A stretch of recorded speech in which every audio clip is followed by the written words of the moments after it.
What's up, Taiwan? I'm Eric Gao with news from here in Taiwan and around the world. Starting off in local news, to try and reach net zero carbon emissions by 2050, lawmakers have passed a law that will require new buildings to install rooftop solar panels. Bing Wang explains. A step toward a self-sufficient clean energy Taiwan. And to help achieve this goal, legislators passed an amendment that will require newly built, expanded, and altered structures that reach a certain size to install rooftop solar panels.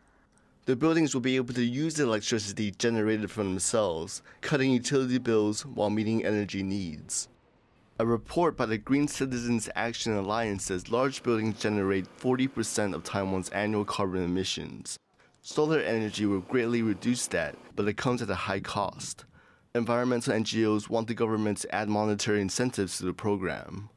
这个奖励的值呢，可以涵盖第一个建造成本的上涨，第二个是也可以提供将来呢，设置关电板之后呢，它的所需要的这个维修的成本。大建案来讲，它可能设置一定比例。But not everyone is on board with the idea of solar panels, saying they're not sturdy and have a short lifespan. 它的施作品质跟它本身的品质跟固定连接的品质都很重要，而且它的耐久性也很重要。没有的话，以后可能铁件锈蚀或太阳能板的品质瑕疵，那大台风来的时候，或许就是会造成一些危害跟风险。Taiwan is trying to reach net zero carbon emissions by 2050. And despite the pitfalls, officials believe that installing solar panels to take advantage of Taiwan's sunlight will move the country in that direction. Klein Wang and Bing Wang for TaiwanPlus. Meanwhile, the government's plans to make Taiwan nuclear-free remain unchanged. That's what Cabinet spokesperson Lin Zilun told reporters on Monday. Ling was responding to earlier comments by Vice President and ruling party presidential candidate Lai Ching-te.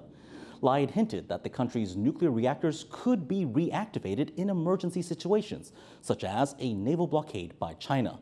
Such an event could have a huge impact on Taiwan, which imports almost all of its energy. But Lai's comments seemingly contradicted the government's stance on nuclear energy, which is to shut down all of Taiwan's nuclear power plants by 2025. Legislators from the ruling Democratic Progressive Party have proposed new punishments for non-military reservists who skip their yearly substitute service. It's part of a proposal to extend the annual substitute service training period from 1 day a year to 4 or 5 days. DPP lawmakers say this extension can help prepare Taiwan's non-military conscripts for conflict with China as tensions escalate. They say anyone who avoids their duties should be jailed for up to 1 year and fined up to $3,000 US. 是因为没有法则，所以大家对于这个替代役备役时候的演训，并不那么的认真的投入，甚至轻忽它。Taiwan has issued its first sea warning of the year as Typhoon Mawar gets closer. The Central Weather Bureau sent out a warning for areas around southeastern Taiwan on Monday evening. Typhoon Mawar has been moving toward the country from the southeast at a speed of about 8 kilometers per hour. Meteorologists expect Mawar to change course and move northeast toward Japan, not making landfall on Taiwan. But areas in the north and east have been warned to expect torrential rain. You don't need to understand artificial intelligence, it understands you. That was the main message of a keynote speech delivered on the opening day of Computex, Asia's largest tech trade show. Senior Vice President of American tech firm Qualcomm, Alex Katuzian, says that advancements in AI are transforming the way we live. He says that generative AI, which can create art, write music, and even hold conversations, will transform productivity and creativity. Katuzian says technological trends are now focused on further integrating AI into our daily lives. With on-device intelligence, we're driving the inevitable shift to hybrid AI computing architecture, where processing is split between edge devices and the cloud. Speaking of AI, Taipei's Metro has released its first chatbot helpline. The trains are one of the most common ways for both locals and tourists to get around the city. This smart helpline is the first non-verbal way for riders to call for help. Joyce Zheng tries it out. The Taipei Metro is one of the most convenient ways to get around the city. Last month, almost 2 million trips were made each day on these trains.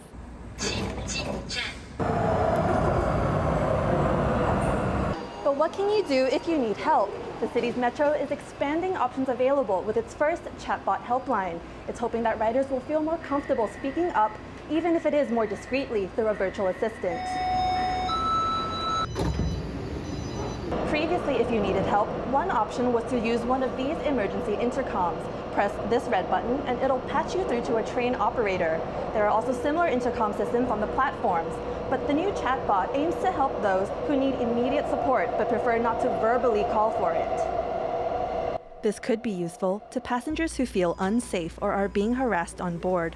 Through the Metro's app, you can tell the bot which train carriage you're on and what's happening. Each conversation with the bot is flagged with a human operator in the control room who can step in to help as needed. Some other things you can flag to the chatbot are things like drink spilling, or if another person on board is feeling sick and needs help. You could even tell it if the cabin is feeling too hot or too cold, or ask more general questions like how much a ticket costs or how long it'll take from one station to another. For now, the chatbot is only offered in Chinese, and it can't quite give off-the-cuff answers to questions like, I'm going to X destination, which station should I get off? But if the tool proves useful, riders could see more features in the future. Howard Zhang and Joyce Zhen for TaiwanPlus. Infectious disease specialists at Taiwan's hospitals are frustrated by increasingly heavy workloads, and some are even choosing to leave their jobs. That's as a fourth wave of COVID sees case numbers and paperwork pile up. John Van Trieste reports. COVID-19 restrictions may have lifted, but a fourth wave of infections is well underway. As with previous waves, the current surge is taking its toll on medical staff. But as Taiwan prepares for a fresh uptick in COVID numbers, hospitals are seeing a concerning new trend. A growing number of infection control nurses are looking for different jobs. One hospital in central Taiwan has seen nearly half of its 12 infection specialists leave their positions.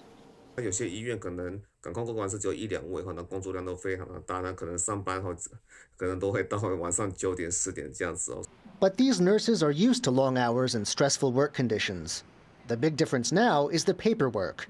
Taiwan has retired its COVID task force, and with it, the country's electronic reporting system. Now it's back to paper documents. For each quarantine patient, the nurses have 24 hours to get and send a series of paper forms. If they miss the deadline, the hospital gets fined. Unlike in earlier waves, only patients with severe complications now go into quarantine. Some experts say this system poses a new series of risks. 某些纸本，假如是进到隔离病室里面，给确诊病人或他的家属签署，再回出来的话，那这个纸其实可能是有潜在污染的风险。 Taiwan Centers for Disease Control says it would need funding to bring back the electronic system, but it says it's taking steps to ease the paperwork crunch. 放宽通报时效跟开单时效有24小时，放宽为72小时这个作业，预计大概在星期4、6月1号应该就可以来公布实施。 Experts will also discuss whether to scrap reporting requirements altogether, also to be reviewed in June.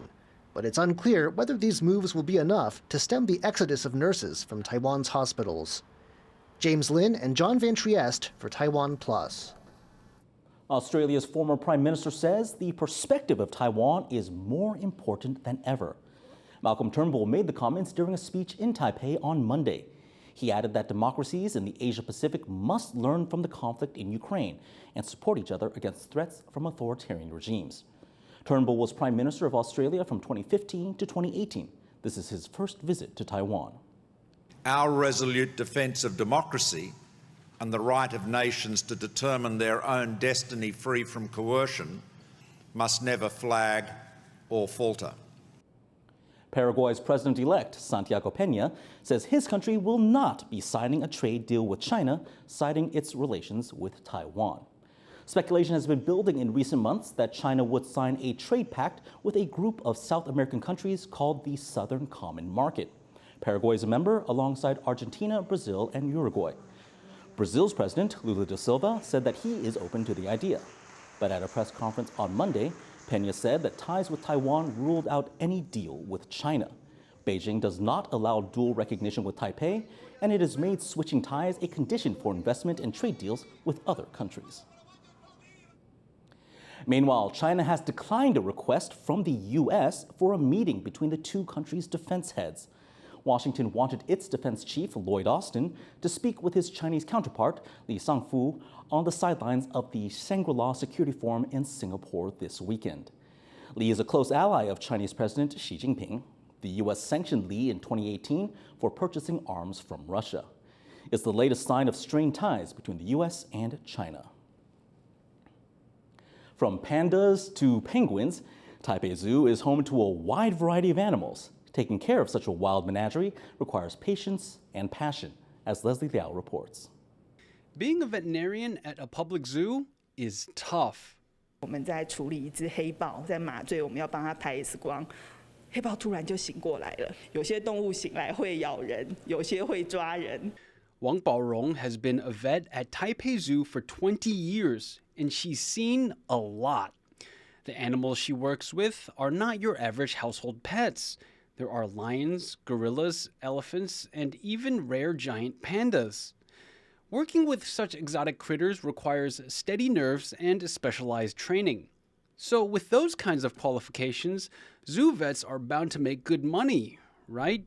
The public certainly thinks so. 收益应该会比较高吧？3万哦，收益才3万，他是专业人士哎。 Vets at public zoos are technically public servants, meaning they're paid on a strict scale. But instead of making lots of money, they keep animals happy and healthy.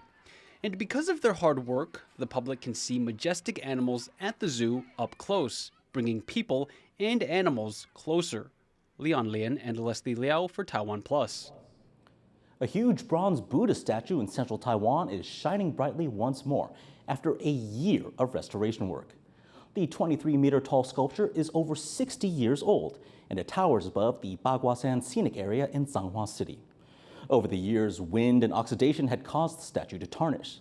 The county launched a $1 million project last year to restore the Buddha's shine, with work finishing in March of this year.